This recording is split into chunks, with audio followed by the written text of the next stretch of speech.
Central intelligence के chief और महकमे के सबसे बाअसर और अय्यार शख्स को मुझ पर शक पड़ चुका था। अगर सुजाता उसे कह भी देती कि मैंने ट्रांसमीटर पर कोई तवज्जो नहीं दी है और उसके कमरे में ही पड़े रहने दिया है, तब भी मिस्टर टंडन मेरा पीछा छोड़ने वाला नहीं था। उसे यकीनन कोई दूसरी हिकमत अमली तैयार करनी थी। ये मेरी बड़ी खुशकिस्मती थी कि सुजाता ने नादानिस्ता तौर पर महज अपनी मोहब्बत की वजह से ऐन वक्त पर मुझे बाखबर कर दिया था, वरना ये यकीनी बात थी कि मैं अय्यार टंडन के जाल में फंस जाता और मेरा जो हशर होता उसका मैं बखूबी तसव्वुर कर सकता था। अब मुझे भी एक नई लाइन ऑफ एक्शन तैयार करनी थी। सबसे पहले मुझे इंटेलिजेंस चीफ के जहन में आए हुए शक को अपने रवैये से दूर करना था। उसकी वजह यह थी कि थोड़ी सी प्लास्टिक सर्जरी के बाद मैं सेंट्रल इंटेलिजेंस ब्यूरो के हेडक्वार्टर में एक अहम पोजीशन पर फायज हो चुका था, जहां से मुझे हर किस्म की इंफॉर्मेशन मिल सकती थी जो मेरे वतन अजीज को आने वाले खतरे से बर वक्त होशियार कर सकती थी। इलावा अजी इस पोजीशन में रहकर मैं इस खतरे का सद्देबाब भी कर सकता था और अपने मुल्क को दुश्मन के नापाक अजाइम से खबरदार भी कर सकता था। चुनाचे मुझे किसी हाल में भी वहां से फरार होना गवारा नहीं था।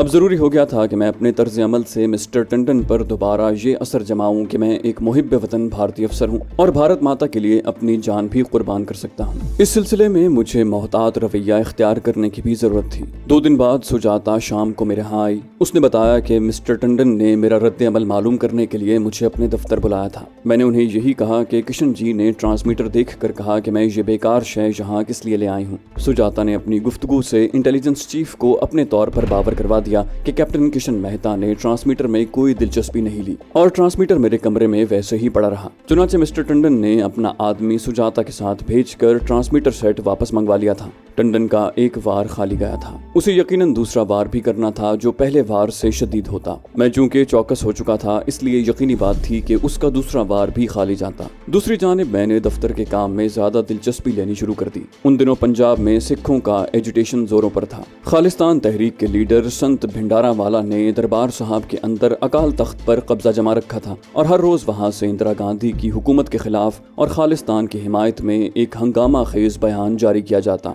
फौज ने अभी दरबार साहब पर हमला नहीं किया था। दिल्ली में भी खालिस्तान तहरीक के हामी सिख अपनी खुफिया सरगर्मियों में मसरूफ थे। वो छुपकर खालिस्तान की हिमायत और इंदिरा गांधी की हुकूमत के खिलाफ पोस्टर छापते और उन्हें रात के अंधेरे में मौका पाकर शहर की दीवारों पर चस्पा कर देते। मुझे अपने जराए से इत्तला मिली कि ऐसे ही कुछ सिखों ने चांदनी चौक वाले गुरुद्वारे की एक गली के मकान में अपना खुफिया अड्डा बना रखा है, जहाँ असलहा भी जमा कर रखा है। अपनी साख जमाने और भारत माता से अपनी मोहब्बत जाहिर करने का ये एक सुनहरी मौका था। मैंने इस सिलसिले में अपने ऑफिस के सेक्रेटरी नंबर 2 तिवाड़ी से भी बात न की और गाड़ी पकड़कर सीधा अपने दुश्मन number 1 mister Purushottam Das Tandon intelligence chief prime minister secretariat के दफ्तर में पहुंच गया। उसे बताया कि मेरी इत्तला के मुताबिक गुरुद्वारा सीसगंज की अकबी गली के एक मकान में सिख भारी तादाद में असलहा जमा कर रहे हैं। इत्तला सही थी और बाएतबार आदमी ने मुझे ला कर दी थी। पुलिस ने आधी रात के बाद जब उस मकान पर छापा मारा तो न सिर्फ ये कि तशद्दुद पसंद पकड़े गए, बल्कि भारी तादाद में राइफलें और गोला बारूद भी बरामद हुआ। टंडन साहब ने ज्यादा गर्मजोशी का इजहार न किया, बल्कि रस्मी तौर पर मेरी कारकर्दगी की तारीफ की और उसे मेरी पर्सनल फाइल में भी लिख दिया।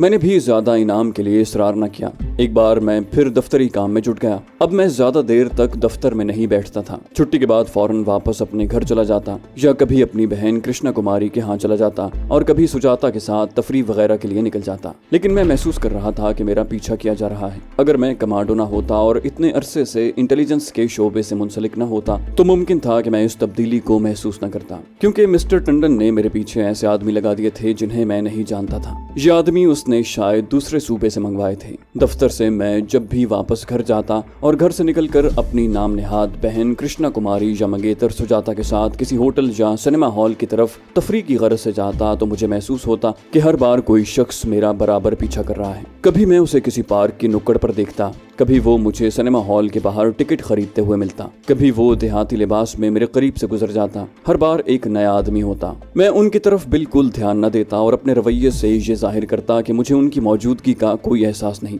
दूसरी जानिब मैंने अपनी तमाम सरगर्मियां मुअत्तल कर रखी थीं। कल की जानिब मुझे अपने एजेंट के मिलने का इम्कान था। चुनाचे उस तरफ मैं भूल कर भी नहीं जाता था। यह Hindu intelligence chief mister Tandon मेरे मिशन के रास्ते की सबसे बड़ी रुकावट बन गया था। इसकी वजह से मैं अपने मिशन के हवाले से बिल्कुल मफलूज होकर रह गया था। मुझे यकीन था कि शिवाजी ट्रेनिंग सेंटर में एटमी मोहलक हथियारों की तैयारी जोरों पर थी और मेरा एजेंट मुझसे राब्ता कायम करने के लिए जरूर बेताब था, लेकिन हिफ्ज़ मातक़द्दुम के तौर पर मैं उसे ये मौका नहीं दे रहा था, जबकि मुझे उससे बात करके नई हिकमत अमली वज़ा करने की अशद जरूरत थी। इसी हालत में 20 रोज गुजर गए। मेरा ताक़ुब अब भी किया जा रहा था। ये सब कुछ इंटेलिजेंस चीफ टंडन की ईमा पर हो रहा था। मैंने काफी गौर ख़ौज़ किया। आखिर मैं इस नतीजे पर पहुंचा कि मिस्टर टंडन को रास्ते से हटाना जरूरी है, क्योंकि मैं अगर उसके सामने अशोक की एक और लाठ भी खड़ी कर देता तब भी वो मेरी सुराग रसानी से हाथ नहीं उठा सकता था। अग्रवाल इलेक्ट्रॉनिक्स की दुकान में जाने की जो गलती मैं कर बैठा था, अब उसका खमियाजा भुगत रहा था। मिस्टर टंडन के दिल में ये बात जैसे बैठ गई थी कि मेरा ताल्लुक किसी न किसी तरह पाकिस्तान के एजेंटों से है और मैं भारतीय अफसर होने के बावजूद दूसरे मुल्क की जासूसी कर रहा हूँ। वो इसी तगोदौ में लगा था कि जो कुछ भी हकीकत है वो उसके सामने आ जाए। मैं समझता हूँ कि एक जिम्मेदार भारतीय अफसर होने के नाते उसका ये इक़दाम बिल्कुल हक बजानिब था और एक जिम्मेदार मुहिब्बे वतन एजेंट होने के नाते अब मेरा भी फर्ज बन गया था कि इस शख्स को अपने रास्ते से हमेशा के लिए हटा दूं, जिसने मेरी तमाम सरगर्मियों को मअतल करके रख दिया था। ये एक तयशुदा अमर था कि अगर मैं मिस्टर टंडन को हमेशा की नींद सुलाने में कामयाब हो जाता हूँ तो 99% खतरा मेरे सर से टल जाता है। सिर्फ 1% इस बात का इम्कान था कि टंडन ने कहीं हमारे ऑफिस के सेक्रेटरी नंबर 2 मिस्टर तिवाड़ी को भी एतमाद में न ले रखा हो और ये दोनों अफसर मिलकर मेरे खिलाफ आला सतही कार्रवाई न कर रहे हों। ऐसी सूरत में मिस्टर तिवाड़ी से निजात हासिल करना भी जरूरी हो जाता। ये मेरे मिशन का दूसरा मरहला था। मैं अपने मिशन के पहले मरहले से ओहदा बरा होना चाहता था। जब मैं इस नतीजे पर पहुंच गया कि मिस्टर टंडन को खत्म करने के सिवा और कोई चाराकार नहीं, तो मैंने उसकी रोजाना मसरूफियात का जायजा लेना शुरू कर दिया। इस काम के लिए मैंने अपने तौर पर बेहद मोहतात रहकर दफ्तर से बाहर के लोगों से मालूमात हासिल करना शुरू कर दी। मिस्टर टंडन सेंट्रल गवर्नमेंट का एक आला ओहदेदार ही नहीं था बल्कि इंटेलिजेंस का चीफ भी था। बेहद होशियार, काइयां, अय्यार और तजुर्बाकार आदमी था। उसे हलाक करने के लिए बड़ी महारत और अक्लमंदी से कोई मंसूबा तैयार करने की जरूरत थी। मैंने जो मालूमात इकट्ठी की उनके मुताबिक मिस्टर टंडन एक तन्हाई पसंद आदमी था।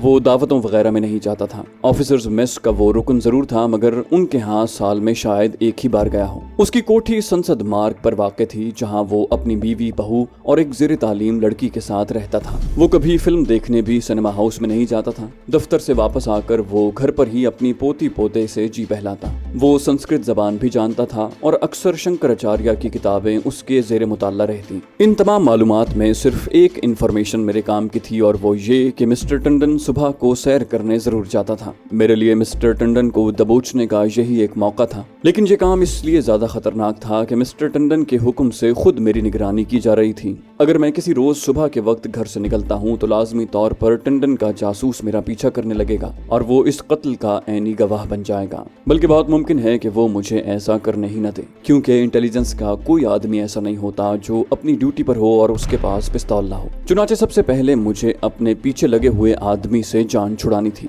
उसे शनाख्त करना और फिर या तो उसे झांसा देकर मुंह अंधेरे निकलना था और या उसको भी ठिकाने लगाना था। काफी सोच विचार के बाद मुझे महसूस हुआ कि ताक़ुब करने वाले को झांसा देना मुश्किल बल्कि किसी हद तक नामुमकिन है। अगर मैं बुर्का पहनकर भी मुंह अंधेरे अपनी कोठी से निकलता हूँ तो ताक़ुब करने वाला मेरे पीछे लग जाएगा। अगर मैं रात किसी होटल या रेलवे स्टेशन के वेटिंग रूम में बसर करता हूँ तो भी ये आदमी साई की तरह मेरे साथ साथ होगा। सेंट्रल इंटेलिजेंस के आदमियों को झांसा देना कोई आसान काम नहीं होता। ये लोग बड़े मंझे हुए होते हैं और इनकी निगाह मशकूक आदमियों से कभी नहीं हटती। उनकी आंखें बंद भी हों तो उन्हें मालूम हो जाता है कि उनका आदमी कहाँ पर है, कहाँ जा रहा है और वहां से निकल कर किधर जाएगा। इसलिए मैंने दूसरा फैसला ये किया कि सबसे पहले अपने पीछे साए की तरह लगे हुए आदमी से जान छुड़वाऊं। चुनाचे मैंने इस मंसूबे पर अमल शुरू कर दिया। इतना अंदाजा मैंने लगा लिया था कि मेरे पीछे टंडन ने CID के 2 आदमी लगा रखे हैं जो भेस बदल बदल कर मेरा पीछा करते हैं और मेरे घर के बाहर की सरगर्मियों की रिपोर्ट मुरतब करते हैं। इन 2 आदमियों को मैंने खुसूसियत के साथ घर से बाहर सुजाता के साथ या अकेले किसी स्टोर या सिनेमा हाउस की तरफ जाते अपने ताक़ुब में देख लिया था। अगरचे वो हर बार नया भेस बदल कर मेरा पीछा करते थे,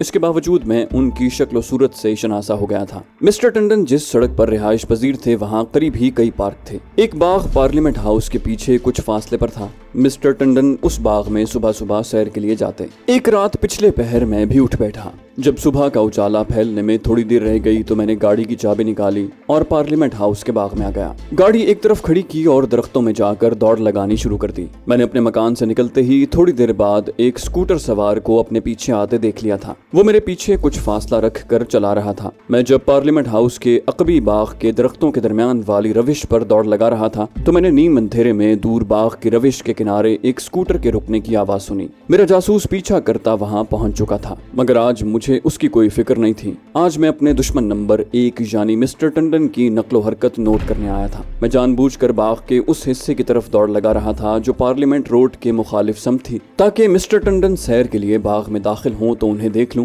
मगर वो मुझे देख न सकें और ना ही हमारा आमना सामना हो। मैं अपना ताक़ुब करने वाले को ये तासुर नहीं देना चाहता था कि मैं मिस्टर टंडन के लिए वहां आया हूँ। मैं ये चाहता था कि वो यही समझे कि मैं आज पार्लियामेंट हाउस के बागों में सैर करने आ गया हूँ। जब हल्का हल्का उजाला रात के अंधेरे की चादर से झांकने लगा तो मैंने लोधी रोड की जानिब से एक छोटे कद के गोल मटोल आदमी को बाग में दाखिल होते देखा। उसने सफेद धोती कुर्ता पहन रखा था। जिस रविश पर ये नौवारिद सैर कर रहा था मैं उसकी मुतवाजी रविश पर जॉगिंग करने लगा। हमारे दरमियान काफी फासला था। मैंने उस आदमी को पहचान लिया। यही मेरा टारगेट इंटेलिजेंस चीफ टंडन था। मैं उस पर निगाह रखे हुए था। वो छड़ी हाथ में लिए सैर करता उस तरफ चला गया जहाँ आम के दरख्तों का जखीरा था। वहां से वो पार्क की तरफ मुड़ गया। अब उसने ग्राउंड में चक्कर लगाने शुरू कर दिए। मैं एक दरख्त के नीचे बैठकर बज़ाहिर योगा की मशकें करने लगा। असल में मैं मिस्टर टंडन को देख रहा था कि वो वहां से किस तरफ जाता है। पार्क की छोटी ग्राउंड के 3 चक्कर लगाने के बाद टंडन जिस रास्ते में बाग में दाखिल हुआ उसी रास्ते से वापस लोधी रोड की तरफ चला गया।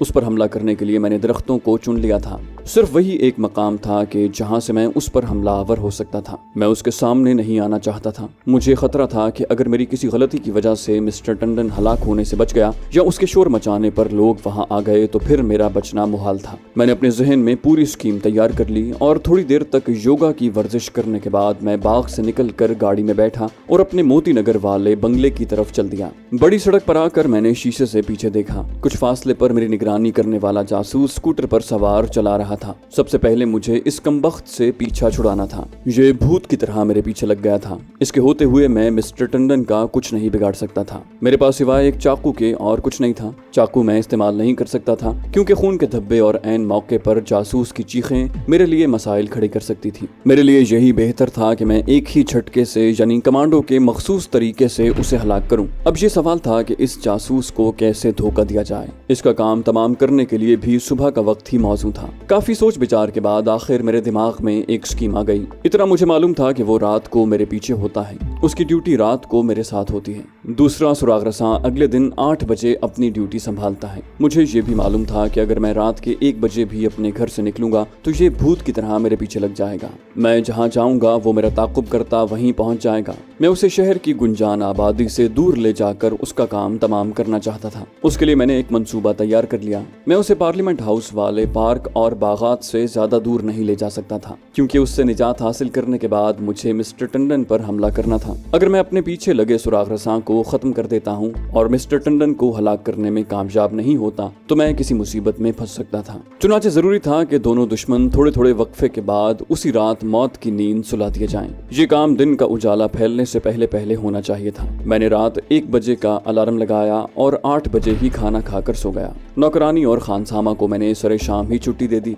मैं अपनी मोती नगर वाली कोठी में अकेला था। अलार्म ने रात के 1 बजे मुझे जगा दिया। मैंने उठकर मुंह हाथ धोया, जानबूझकर ड्राइंग रूम की बत्ती रोशन कर दी ताकि वो सुराग रसां जो मेरी निगरानी कर रहा है होशियार हो जाए। वो ये समझे कि मैं किसी खुफिया मुहिम पर निकलने वाला हूँ या मुझे कोई एजेंट मिलने आ रहा है। मैंने एहतियात के तौर पर चाकू भी जेब में रख लिया। सबसे पहले स्याह रंग के पतले दस्ताने हाथों पर चढ़ाए, गहरे रंग की बनियान के साथ नीले रंग की पतलून और रबड़ के सोल वाले जूते पहने। ड्राइंग रूम की बत्ती बुझाई और कोठी के गैराज की तरफ चला। मैं इस तरह खांसते हुए चल रहा था कि अगर सुराग रसां ने मुझे नहीं देखा तो मेरी आवाज सुनकर मेरा ताकुब करने के लिए तैयार हो जाए। मैंने गाड़ी निकाली और लोधी रोड की तरफ रवाना हो गया। आधी रात गुजर चुकी थी। सड़कें सुनसान पड़ी थी। सड़कों पर कहीं कहीं अंधेरा था और कहीं रोशनी। कोठियों और बंगलों के बरामदों में भी रोशनी हो रही थी। मैं बार बार गाड़ी के शीशे को देखता। अभी तक मेरे पीछे कोई सुराग रसा नहीं आया था। मैं परेशान हो गया। अगर वो मेरे ताक़ुब में ना आया तो मुझे अपनी मुहिम को मुलतवी करना होगा। मैंने गाड़ी की रफ्तार मध्यम रखी थी। संसद मार्ग का मोड़ घूमते हुए मैंने पीछे निगाह डाली तो मुझे कुछ फासले पर सड़क के खंबे की रोशनी में एक स्कूटर सवार आता दिखाई दिया। स्कूटर की रोशनी बुझी हुई थी। ये मेरा सुराग रसा ही था। वो कुछ फासला रख कर मेरा ताक़ुब कर रहा था। मैं संसद मार्ग पर से गुजर गया। अब मैं हुमायूं के मकबरे को जाने वाली सड़क पर आ गया। इस सुराग रसा के क्रियाक्रम और अंतिम संस्कार के लिए मैंने हुमायूं के मकबरे को मुंतखब किया था। मैंने गाड़ी की रफ्तार तेज न की। सामने लगे आईने में से मैं हर मोड़ काटते सुराग रसा को देखकर अपनी तसल्ली कर लेता। वो स्कूटर पर बराबर मेरे पीछे चला रहा था। हुमायूं का मकबरा वहां से काफी दूर था। रात खामोश और तारीख थी। बड़ी सड़क पर मरकरी लाइट्स लगी थी। जहां रोशनी थी मैं गुजरता चला गया। सीआईडी वाला मेरा ताक़ुब कर रहा था। सड़क सीधी थी। अकब में वो कुछ फासले पर स्कूटर पर बैठा नजर आया। वो सड़क के किनारे किनारे चला रहा था। हुमायूं के मकबरे की कदीम इमारत आ गई।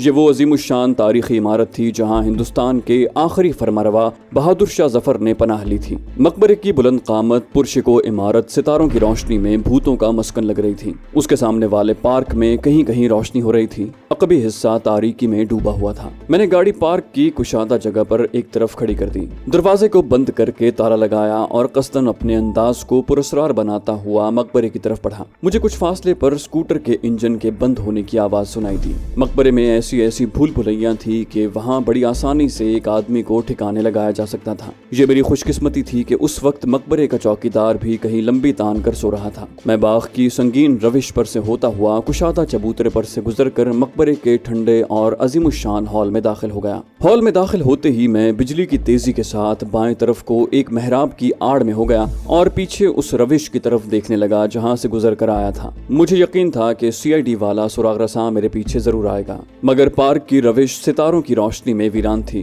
कहीं ये शख्स वहीं मकबरे के बड़े दरवाजे के पास रुककर मेरी वापसी का इंतजार तो नहीं कर रहा। ये बात मेरे लिए सख्त नुकसानदेह थी। मैं उसे मकबरे की तरफ लाना चाहता था। मैं हुमायूं के मकबरे के करीब तेज तेज कदमों से चलता अकबी दरवाजे से निकलकर मकबरे के पिछवाड़े आकर एक सुतून के पीछे छुप कर बैठ गया। उधर भी छोटा सा पार्क था जो तारीकी में डूबा हुआ था। सिर्फ दूर एक खंबे पर मरकरी लाइट्स रोशन थी। इस रोशनी को दरख्तों ने रोक रखा था। सीआईडी वाला उधर भी नहीं आया था। अब मुझे हर हालत में उसे ठिकाने लगाना था। अगर मैं ऐसा करने में नाकाम रहता हूँ तो कुदरती तौर पर वो सुबह मिस्टर टंडन को रिपोर्ट दे देगा कि मैं आधी रात को हुमायूं के मकबरे में गया था। ये बात मेरे लिए मजीद परेशानियां पैदा कर सकती थी। मैं इसी उधेड़ बुन में था कि मुझे नीम रोशनी में एक इंसानी साया हौज वाली रविश के दरख्तों में आगे बढ़ता दिखाई दिया। मैं आंखें फाड़ फाड़ कर देखने लगा। वो मकबरे के अकबी दरवाजे की तरफ फूंक फूंक कर कदम रखता बढ़ रहा था। जब वो चबूतरे के निचले हिस्से में आया तो मैंने उसे पहचान लिया। वो सीआईडी वाला ही था। 2 कदम चलने के बाद वो रुक कर बैठ गया और दाएं बाएं देखने के बाद फिर चलने लगता। मेरा शिकार जाल में फंसने के लिए चला रहा था। मैं घुटनों के बल चलता मकबरे के तीसरे मेहराबी दरवाजे वाले सुतून के पीछे चला गया। मैं इस हकीकत से भी बाखबर था कि इस सुराग रसा के पास पिस्तौल जरूर होगा। मैं सोचने लगा कि ये शख्स मकबरे के अंदर आकर क्या करेगा। जाहिर है उसे मेरी तलाश है और वो छुप कर मेरी सरगर्मियों को नोट करना चाहता है। करीने कयास यही था कि वो मकबरे में हॉल में दाखिल होते ही किसी सुतून या कब्र की ओट में छुप जाएगा। मेरे सामने बाएं जानिब सिर्फ 2 मेहराबी दरवाजों के सुतून थे। हुमायूं की कब्र दरमियान में थी जहां अब मैं अगर जाता हूं तो देखा जा सकता था। मैंने वहीं रुके रहना मुनासिब समझा और बैठ गया। मकबरे में अंधेरा था। सिर्फ सायों और खाकों की शक्ल में कब्र और सुराग रसा दिखाई दे रहा था। सुराग रसा सुतून के पीछे छुपा मुझे नजर आ रहा था क्योंकि उसका एक पहलू मेरी तरफ था और उसके और मेरे दरमियान 2 सुतूनों का फासला था। मैं उस पर हमला करने का कोई मौसर और कारगर तरीका सोच रहा था कि मेरा टारगेट अपनी जगह से हिला। सुराग रसा सुतून से हटकर आगे कब्र की तरफ जा रहा था। वो झुका झुका चल रहा था। वो मेरी खोज में था और पता करना चाहता था कि मैं कहाँ हूँ।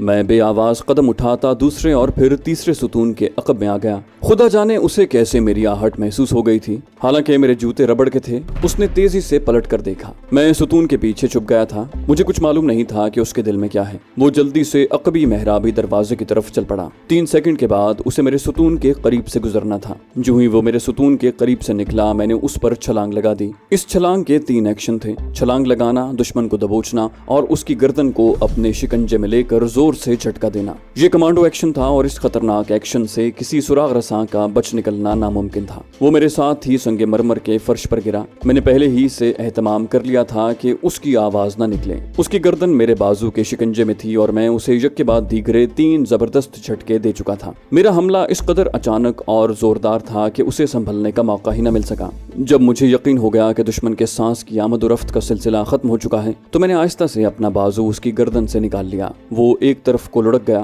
میں نے اس کے دل پر ہاتھ رکھا۔ دل کی دھڑکن بند ہو چکی تھی، گردن ایک طرف کو ڈھلک چکی تھی۔ میں سراغ رساں کی لاش کو گھسیٹ کر ایک ستون کے پیچھے لے گیا، جہاں ایک بار پھر اس کی چیکنگ کی۔ وہ مر چکا تھا۔ میں نے لاش کو وہیں پڑے رہنے دیا اور جھاڑیوں اور درختوں کی اوٹ لیتا پیچھے سے نکل کر اپنی گاڑی میں آ کر بیٹھ گیا۔ گاڑی سٹارٹ کی اور مقبرے کے پارکنگ پیلس سے باہر آ کر اسے پوری رفتار سے چلاتا ہوا بڑی سڑک پر لے آیا، جہاں میں نے گاڑی کی رفتار کو آہستہ کر دیا، دستانے اتار کر جیب میں رکھ لیے۔ اب میرا ٹارگٹ دشمن نمبر 1 مسٹر ٹنڈن تھا، مگر ابھی صبح کی سیر کا وقت نہیں ہوا تھا۔ مجھے یہ وقت کسی ایسی جگہ گزارنا تھا جہاں مجھ پر کسی کی نظر نہ پڑ سکے، اور یہ جگہ سوائے نئی دلی کی کشادہ سڑکوں کے اور کوئی نہیں ہو سکتی تھی۔ لیکن میں ان سڑکوں پر کب تک گاڑی چلاتا؟ میں نے گاڑی کا رخ ایئرپورٹ کی طرف کر دیا۔ ایئرپورٹ وہاں سے کافی دور تھا، دوسرے وہاں مجھ سے پولیس کا کوئی آدمی پوچھ گچھ نہیں کر سکتا تھا۔ ایئرپورٹ پر تو ساری رات ٹریفک جاری رہتی ہے، تاہم میں نے ایئرپورٹ پر ایک ویران سی جگہ پر گاڑی کھڑی کر دی اور خود باہر نکل کر درختوں کے نیچے جا کر بیٹھ گیا۔ گاڑی وہاں سے میری نگاہ میں تھی مگر کوئی مجھے نہیں دیکھ سکتا تھا۔ ٹھیک 4 بجے میں گاڑی لے کر پارلیمنٹ ہاؤس کی طرف روانہ ہو گیا، کیونکہ تھوڑی ہی دیر بعد سیر کا وقت شروع ہونے والا تھا۔ گرمیوں میں 4 ساڑھے 4 بجے ہی پاؤ پھٹ پڑتی ہے اور سیر کرنے والے گھر سے نکل آتے ہیں۔ پارلیمنٹ ہاؤس والے پارک اور باغ کی ایک ایک جگہ میری نگاہوں میں تھی۔ میں نے ایک ویران سے مقام پر درختوں کے نیچے گاڑی کھڑی کر دی۔ 4:30 کا وقت ہو گیا تھا۔ آسمان پر مشرق کی طرف ہلکی ہلکی نیلی روشنی پھوٹنے لگی تھی۔ پارک میں مجھے 2 آدمیوں کے سیر کرتے ہیولے دکھائی بھی دیے تھے۔ میں گاڑی سے نکل کر پارک کے بازو میں آم کے ان درختوں کے پیچھے ایک جگہ بیٹھ گیا جہاں سے مسٹر ٹنڈن کو سیر کرتے ہوئے گزرنا تھا، جہاں سے میں پارلیمنٹ اسٹریٹ کے اس ناکے پر بھی نظر رکھے ہوئے تھا جہاں سے مسٹر ٹنڈن کو پارک میں داخل ہونا تھا۔ رات کے اندھیرے میں پچھلے پہر کی نیلاہٹ نمودار ہونے لگی تھی۔ اندھیرے کی دھند آہستہ آہستہ دور ہو رہی تھی۔ پارک میں اب لوگ سیر کرنے نکل آئے تھے۔ مسٹر ٹنڈن کے آنے کا بھی وقت ہو گیا تھا مگر وہ ابھی تک نہیں آیا تھا۔ میں یوں آلتی پالتی مار کر بیٹھ گیا جیسے یوگا کی ورزش کر رہا ہوں۔ جو وقت گزر رہا تھا اور صبح ہو رہی تھی، میری بے چینی میں اضافہ ہو رہا تھا۔ خدا جانے کیا بات ہوئی تھی کہ مسٹر ٹنڈن ابھی تک پارلیمنٹ اسٹریٹ والے راستے سے پارک میں داخل نہیں ہوا تھا۔ میں آنکھیں پھاڑ پھاڑ کر دیکھ رہا تھا۔ جب دن کا اجالا چاروں طرف پھیل گیا اور لوگوں کی بھی آمد و رفت زیادہ ہو گئی تو میں اپنی جگہ سے اٹھ کھڑا ہوا۔ اب میری وہاں موجودگی خطرے کا باعث تھی۔ میں لمبے لمبے ڈگ بھرتا گاڑی کی طرف آیا اور پھر موتی نگر کی طرف روانہ ہو گیا۔ مجھے اپنے پیچھے لگائے گئے سراغ رساں کی موت کا افسوس تھا۔ بیچارہ خواہ مارا گیا، لیکن اس کام میں تو ایسا ہوتا ہی ہے۔ اگر اس کا بس چلتا تو وہ مجھے زندہ نہ چھوڑتا۔ سب سے زیادہ پریشانی اس بات کی تھی کہ اب کسی دوسرے سراغ رساں کو میرے پیچھے لگ جانا تھا اور پھر نئے سرے سے مجھے پہلے اسے موت کے گھاٹ اتارنا پڑتا۔ اپنے بنگلے پر آ کر میں نے شیو بنائی، غسل کیا اور اخبار لان میں سے اٹھا کر پڑھنے لگا۔ اتنے میں خانسامہ بھی آ گیا۔ میں دھوتی اور بنیان میں آرام سے کرسی پر یوں ٹانگے پسارے بیٹھا تھا کہ جیسے ابھی تھوڑی دیر پہلے سو کر اٹھا ہوں۔ خانسامہ نے مجھے ناشتہ بنا کر دیا۔ میں آ کر لیٹ کر اخبار پڑھنے لگا۔ میرا ذہن صرف ایک ہی بات سوچ رہا تھا کہ مسٹر ٹنڈن سے کیسے پیچھا چھڑایا جائے۔ صبح کی سیر کے وقت اسے ہلاک کرنے کا منصوبہ میں نے ترک کر دیا تھا، کیونکہ اس میں ایک اور سراغ رساں کی جان جاتی تھی جو اب اتنا آسان کام نہیں تھا۔ قدرتی طور پر ایک سراغ رساں کی موت کے بعد دوسرے سراغ رساں کی کڑی حفاظت کی جائے گی، اور اگر میں اسے اپنے پیچھے لگاتا ہوں تو مجھے شناخت کیا جا سکتا تھا۔ میں نے مسٹر ٹنڈن کو ٹھکانے لگانے کے دوسرے منصوبوں پر غور کرنا شروع کر دیا، مگر میرا ذہن تھک چکا تھا۔ رات 1 بجے کا اٹھا ہوا تھا، نیند آ رہی تھی، مگر میں آج کسی حالت میں بھی دفتر لیٹ نہیں جا سکتا تھا۔ ٹھیک وقت پر میں اپنے آفس پہنچ گیا۔ مقبرہ ہمایوں والی لاش کے بارے میں مسٹر ٹنڈن کو خبر مل چکی تھی، مگر اس نے فون پر مجھ سے کوئی بات نہ کی۔ اس روز اس نے مجھے فون ہی نہ کیا۔ سیکرٹری انٹیلیجنس مسٹر تیواڑی نے بھی اپنے ایک آدمی کے قتل کی کوئی بات نہ کی۔ میں سمجھ گیا کہ مسٹر تیواڑی یقیناً مسٹر ٹنڈن کے ساتھ ہیں، اور میری مشتبہ شخصیت کے سلسلے میں ٹنڈن نے اسے بھی اعتماد میں لے رکھا ہے۔ اگلے روز اخبارات میں بھی ہمایوں کے مقبرے میں لاش پائی جانے کی کوئی خبر نہ آئی۔ محکمے نے اس خبر کو خفیہ رکھا تھا۔ میں معمول کے مطابق اپنے فرائض انجام دیتا رہا۔ 2 دن گزر گئے تو تیسرے دن دوپہر کے بعد مسٹر ٹنڈن نے مجھے فون کیا اور کہا، کیپٹن تمہیں ایک شبھ خبر سنانی ہے، مٹھائی تیار رکھو۔ میں ٹھٹک سا گیا۔ मिस्टर टंडन बड़ा खुश था। ये मुझे कौन सी खुशखबरी सुनाने वाला है? मैंने आवाज में खुशी का तासुर पैदा करते हुए कहा, सर ऐसी कौन सी शुभ खबर है? मिठाई तो वैसे भी मुझे आपके चरणों में भेंट कर खुशी होगी। उसने बताया कि मेरी तरक्की हो गई है। मिस्टर बासु को तरक्की देकर बंगाल भेजा जा रहा है और मैं उसकी जगह सेक्रेटरी नंबर 1 की असामी पर फायज हो रहा हूँ। यकीनन ये मेरे लिए एक ट्रैप था। मिस्टर टंडन कौन सी हिकमत अमली इख्तियार किए हुए था, इस सिलसिले में मुझे कुछ इल्म नहीं था। तो दोस्तों ये थी हमारी आज की एपिसोड। उम्मीद करते हैं आपको हमारी कहानी पसंद आई होगी। जाने से पहले इस वीडियो को लाइक कीजिए और शेयर करना मत भूलिए। कमेंट करके हमें बताइए कि आपको हमारी वीडियो कैसी लगी। और अगर अभी तक आपने इस चैनल को सब्सक्राइब नहीं किया तो इसे सब्सक्राइब कीजिए और बेल आइकन दबाकर ऑल नोटिफिकेशंस ऑन कर लीजिए।